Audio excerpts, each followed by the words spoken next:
हे राम, आप संसार की उत्पत्ति और स्थिति के कारण हैं तथा अंत में आप ही उसके लय स्थान हैं।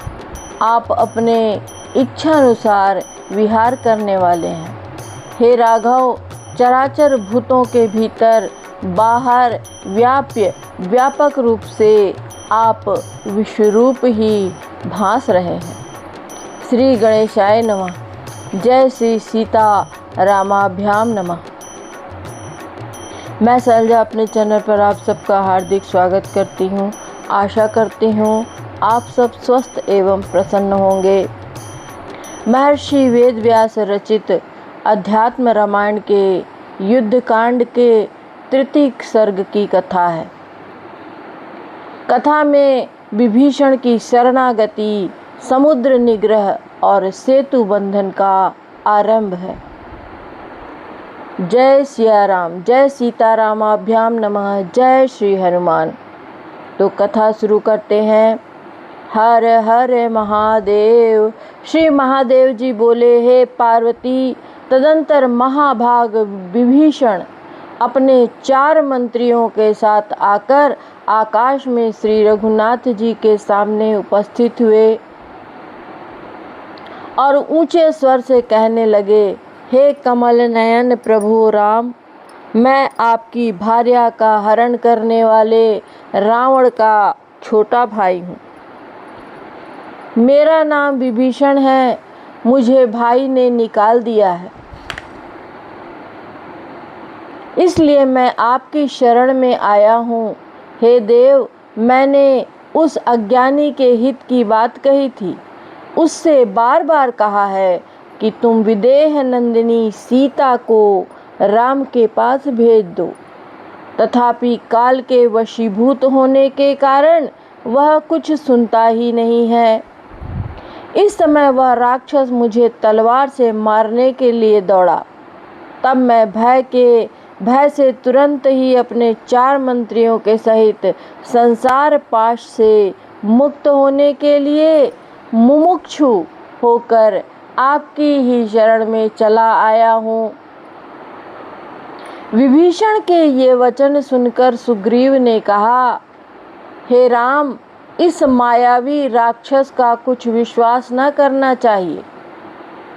यदि कोई और होता तब कोई विशेष चिंता की बात भी नहीं थी, किंतु यह तो सीता का हरण करने वाला रावण का ही छोटा भाई है और वैसे भी बहुत बलवान दिखाई देता है।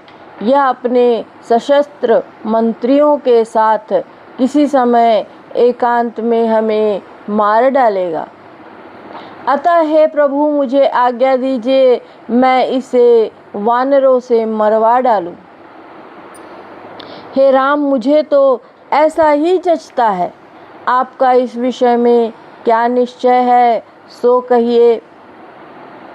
सुग्रीव के वचन सुनकर श्री रामचंद्र जी ने मुस्कुराकर कहा, हे कपिश्रेष्ठ, यदि मेरी इच्छा हो तो मैं आधे निमेष में ही लोकपालों के सहित संपूर्ण लोकों को नष्ट कर सकता हूँ और आधे निमेष में ही सबको रच सकता हूँ। अतः तुम किसी प्रकार की चिंता न करो। मैं इस राक्षस को अभयदान देता हूँ, तुम इसे शीघ्र ही ले आओ। मेरा यह नियम है कि जो एक बार भी मेरी शरण आकर मैं तुम्हारा हूँ ऐसा कहकर मुझसे अभय मांगता है, उसे मैं समस्त प्राणियों से निर्भय कर देता हूँ। राम के वचन सुनकर सुग्रीव ने अति प्रसन्न चित्त से विभीषण को लाकर रघुनाथ जी से मिलाया।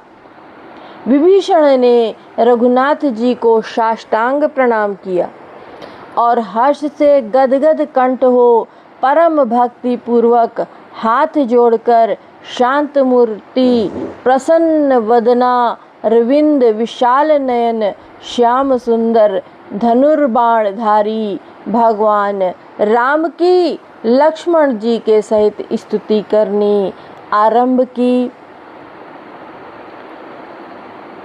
विभीषण बोले, नमस्ते राम राजेंद्र, नमः सीता मनोरम, नमस्ते चंड कोदंड, नमस्ते भक्तवत्सल, नमो अनंताय शांताय रामाय मित तेजसे, सुग्रीव मित्राय च ते रघुणां पते नमः, जगोदुत्पत्ति नाशानां कारणाय महात्मने, त्रैलोक्य गुरुवे नादि गृहस्थाय नमो नमः।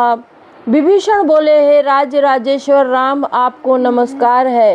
हे सीता के मन में रमण करने वाले, आपको नमस्कार है। हे प्रचंड धनुर्धर, आपको नमस्कार है।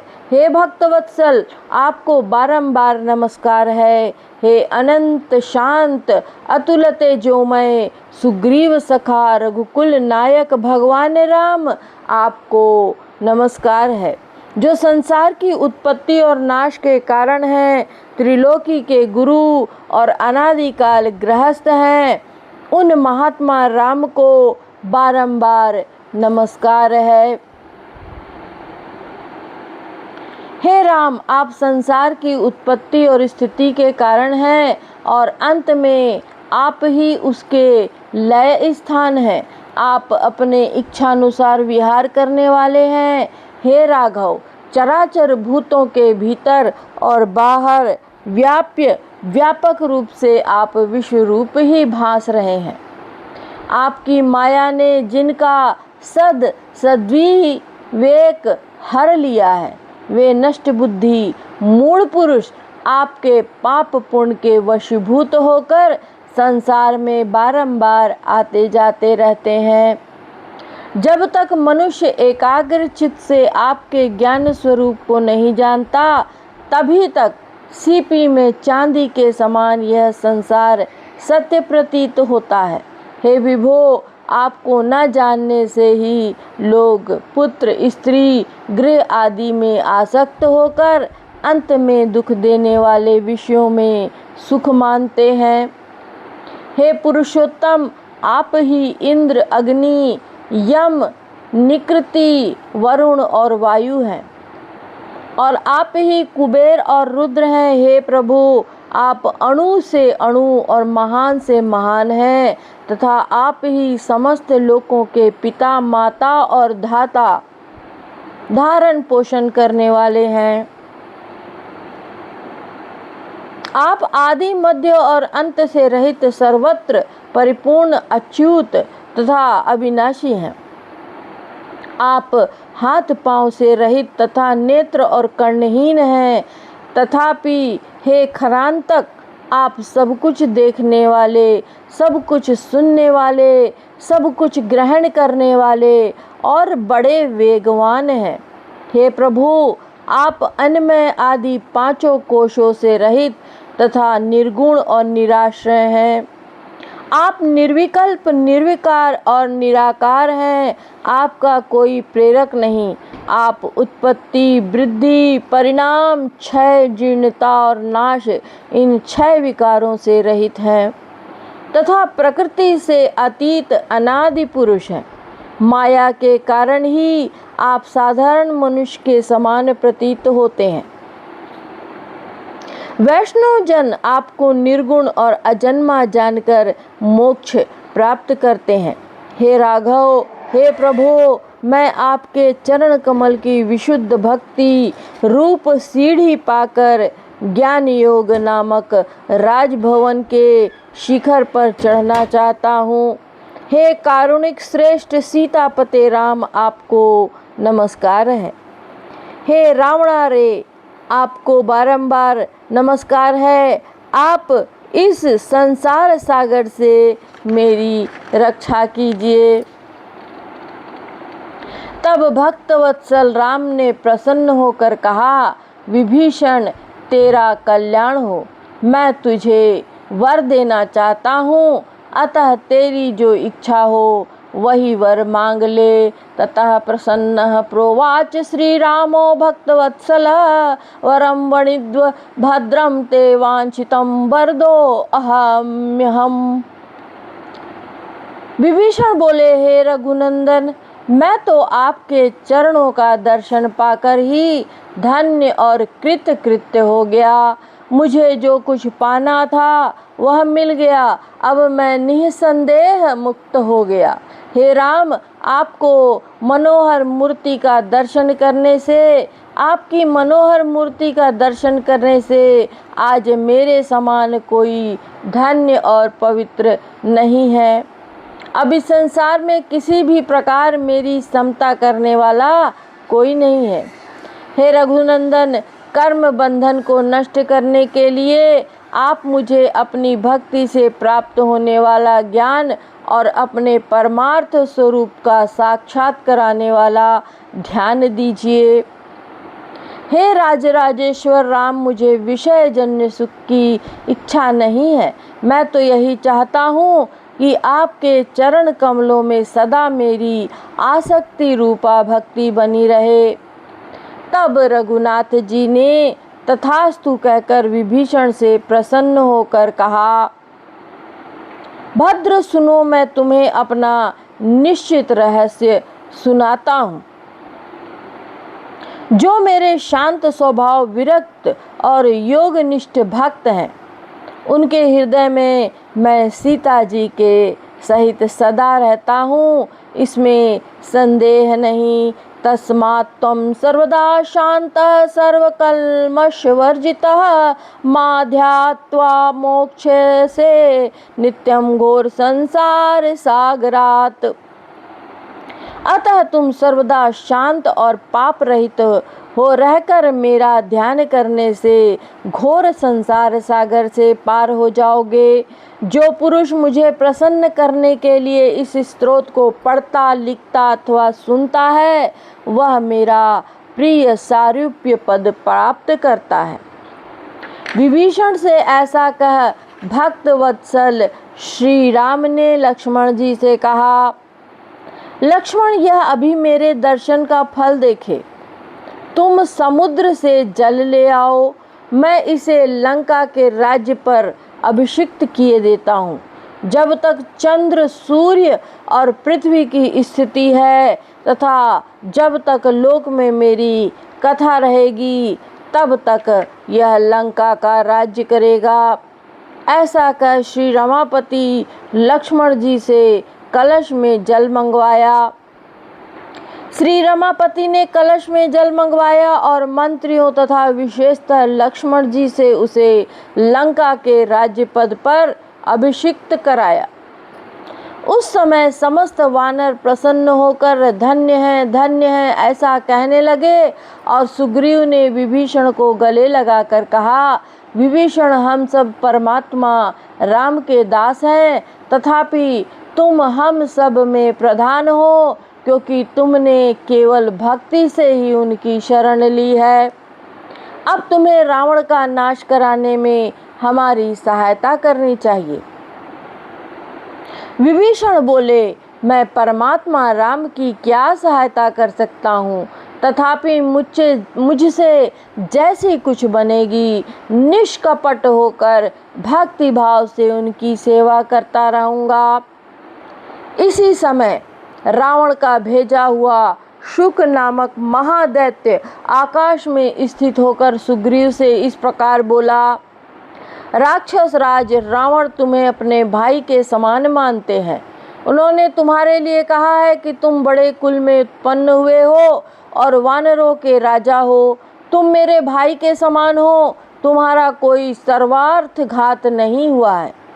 यदि मैंने किसी राजकुमार की स्त्री को हर लिया है तो उससे तुम्हें क्या। अतः तुम अपने वानरों के सहित किष्किंधा लौट जाओ। लंका को पाना तो देवताओं के लिए भी कठिन है, फिर अल्प शक्ति मनुष्य और वानर यूथपों की तो बातें ही क्या है। जिस समय शुक इस प्रकार संदेश सुना रहा था, वानरों ने अपने सुदृढ़ घूंसों से मारने के लिए उसे तुरंत ही उछलकर पकड़ लिया। वानरों के मारने पर शुक ने श्री रामचंद्र जी से कहा, हे राजेंद्र, दूत को मारा नहीं करते, अतः हे प्रभु इन वानरों को रोकिए। शुक का यह करुणायुक्त वचन सुनकर राम ने इसे मत मारो कहकर वानरों को रोक दिया। तब शुक ने फिर आकाश में चढ़कर सुग्रीव से कहा, हे राजन, मैं जाता हूँ, कहिए रावण को आपकी ओर से क्या उत्तर दूं। सुग्रीव ने कहा, उससे कहना, जिस प्रकार मैंने अपने भाई वाली को मारा था राक्षस धम, उसी प्रकार तू भी अपने पुत्र, सेना और वाहन आदि के सहित मेरे हाथ से मारा जाएगा। तू हमारे रामचंद्र जी की भार्या का हरण करके अब कहाँ जा सकता है। तदंतर भगवान राम की आज्ञा से शुक को पकड़ उन्होंने बंधन में डालकर वानरों की रक्षा में छोड़ दिया। शुक से पहले ही शार्दूल नामक राक्षस ने वानरों की महान सेना देखकर रावण से उसका यथावत वर्णन कर दिया था। यह सब सुनकर रावण को बड़ी चिंता हुई और वह दीर्घ निःश्वास छोड़ता अपने महल में बैठा रहा। इसी समय भगवान राम ने समुद्र की ओर देखकर क्रोध से नेत्र लाल कर कहा, लक्ष्मण देखो, यह समुद्र कैसा दुष्ट है। मैं इसके तीर पर आया हूँ, किंतु हे अनग, इस दुरात्मा ने दर्शन करके भी मेरा अभिनंदन नहीं किया। यह समझता है कि यह एक मनुष्य ही तो है, वानरों के साथ मिलकर भी मेरा क्या कर सकता है। सो हे महाबाहो, देखो आज मैं इसे सुखाए डालता हूँ, फिर वानरगण निश्चिंत होकर पैदल ही इससे पार चले जाएंगे। ऐसा कह भगवान राम ने क्रोध से नेत्र लाल कर अपना धनुष चढ़ाया और तुणीर से एक कालाग्नि के समय तेजोमय बाण निकालकर उससे धनुष पर रखकर खींचते हुए कहा, समस्त प्राणी राम के बाण का पराक्रम देखे, मैं इसी समय नदीपति समुद्र को भस्म किए डालता हूँ। भगवान राम के ऐसा कहते ही वन और पर्वत आदि के सहित संपूर्ण पृथ्वी हिलने लगी तथा आकाश और दिशाओं में अंधकार छा गया। समुद्र क्षुभित हो गया और भय के कारण अपने तट से 1 योजन आगे बढ़ा आया तथा बड़े बड़े मत्स्य, नाके, मकर, मछलियां संतप्त होकर भयभीत हो गए। इसी समय नाना प्रकार के दिव्य आभूषण धारण किए दिव्य रूपधारी समुद्र हाथों में अपने ही भीतर स्थित दिव्य रत्न लिए अपने प्रकाश से 10 दिशाओं को प्रकाशित करता हुआ स्वयं उपस्थित हुआ और भगवान रामचंद्र जी के चरणों के आगे नाना प्रकार के उपहार रख उनके नेत्रों के मध्य भाग क्रोध से लाल हो रहे हैं। जिनके नेत्रों के मध्य भाग क्रोध से लाल हो रहे हैं उन रघुनाथ जी को साष्टांग दंडवत कर बोला, हे त्रैलोक के रक्षक जगतपति राम, मेरी रक्षा करो, रक्षा करो।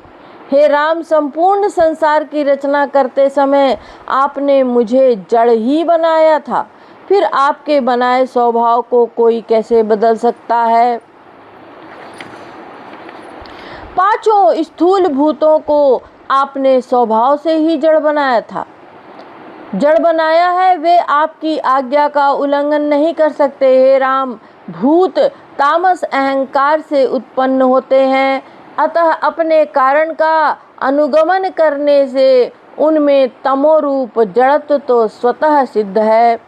हे प्रभु, आप निर्गुण और निराकार हैं। जिस समय आप लीला से ही मायिक गुणों को अंगीकार करते हैं उस समय आपका नाम वैराज पड़ जाता है। उस गुणमय विराट के सात्विकांश से देवगण, राजशान से प्रजापतिगण और तापशान से रुद्रगण उत्पन्न होते हैं। हे नाथ, लीलावश माया से आच्छन्न होकर मनुष्य रूप हुए आप निर्गुण परमात्मा को मैं जड़ बुद्धि मूर्ख कैसे जान सकता हूँ। हे अमर श्रेष्ठ प्रभु, पशुओं को जैसे लाठी ठीक ठीक मार्ग में ले जाती है, उसी प्रकार मुझ जैसे मूर्ख जीवों के लिए तो दंड ही सन्मार्ग पर लाने वाला होता है। हे भक्तवत्सल भगवान राम, आप शरणागत रक्षक की मैं शरण हूँ। आप मुझे अभय दान दीजिए, मैं आपको लंका जाने का मार्ग दूंगा। श्री रामचंद्र जी बोले, मेरा यह महाबाण व्यर्थ जाने वाला नहीं है, अतः इसे किस ओर चलावे, शीघ्र ही मुझे इस अमोघ बाण का लक्ष्य बताओ। राम का यह वचन सुनकर, उनके हाथ में यह महाबाण देखकर महातेजस्वी समुद्र ने रघुनाथ जी से कहा, हे राम, उत्तर की ओर एक द्रुमकुल्य नामक देश है, वहाँ बहुत से पापी रहते हैं। वे मुझे दिन रात दिन पीड़ा पहुँचाते हैं। हे रघुश्रेष्ठ, आप अपना यह बाण वहीं गिराइए। तदंतर राम का छोड़ा हुआ वह बाण एक क्षण में ही समस्त आभीर मंडल को मारकर फिर पूर्ववत तरकश में लौट आया। तब समुद्र ने रघुनाथ जी से अति विनीत भाव से कहा, हे राम, विश्वकर्मा का पुत्र नल मेरे जल पर पुल निर्माण करे। वह चतुर वानर वर के प्रभाव से इस कार्य को करने में समर्थ है। इससे सब लोग आपकी संसार मला पहारिणी कीर्ति जान जाएंगे। रघुनाथ जी से इस प्रकार कह समुद्र उन्हें प्रणाम कर अंतर्धान हो गया। तदंतर सुग्रीव और लक्ष्मण के सहित श्री रामचंद्र जी ने नल को वानरों की सहायता से तुरंत पुल बांधने की आज्ञा दी। तब नल ने महापर्वत के समान अन्य वानर युद्धपतियों के साथ अति प्रसन्नता पूर्वक पर्वत और वृक्षादि को से 1 योजन लंबा अति विस्तीर्ण और सुदृढ़ पुल बनाया। जय जय श्री राम।